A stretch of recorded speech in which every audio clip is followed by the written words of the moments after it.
Michelin, une meilleure façon d'avancer.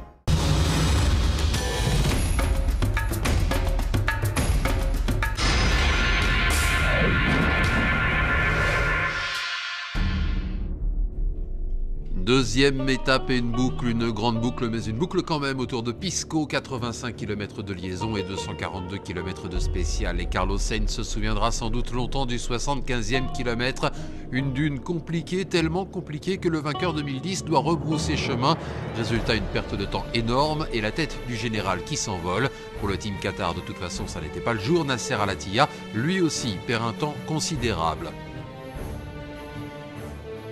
Et tout ça profite à Stéphane Peterhansel, le tenant du titre, au volant de sa Mini. Il avait choisi une autre option et c'est la bonne.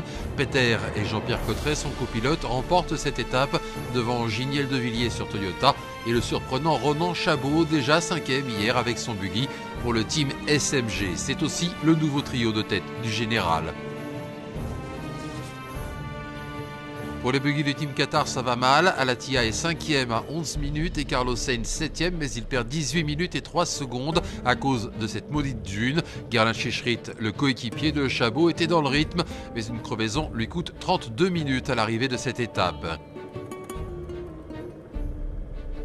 Rien n'est joué, on n'en est qu'au début de ce Dakar 2013, mais cette simple boucle a d'ores et déjà montré l'importance de la navigation et des choix stratégiques.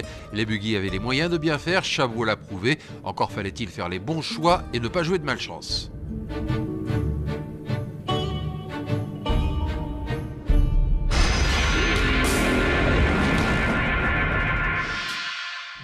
En moto aussi, c'est au 75e kilomètre que tout s'est joué. À ce moment de la course, les leaders sont encore groupés. Johan Barreda-Bort, parti pourtant de la 10e place, mène la danse, mais Després et Chaleco Lopez sont encore dans son sillage. C'est là que l'Espagnol va s'échapper. À l'arrivée, les dégâts sont considérables pour Chaleco et Després. Barreda-Bort s'impose en 2 heures, 42 minutes et 31 secondes. Le tenant du titre, qui reste favori, perd 10 minutes sur le vainqueur du jour, nouveau leader du général. Et Lopez cède lui la bagatelle de 18 minutes. Bien sûr, ce n'est que la première vraie étape et tout ça se rattrape, mais c'est loin d'être un début de course idéal pour ces deux prétendants au titre. Celui qui s'en tire bien en revanche, c'est David Casteux, auteur d'une belle remontée dans la deuxième partie de la spéciale et qui prend la 3e place. La 2e place revient au Portugais Ruben Faria qui ne perd, si on peut dire, que 6 minutes 26 sur Barreda-Bort.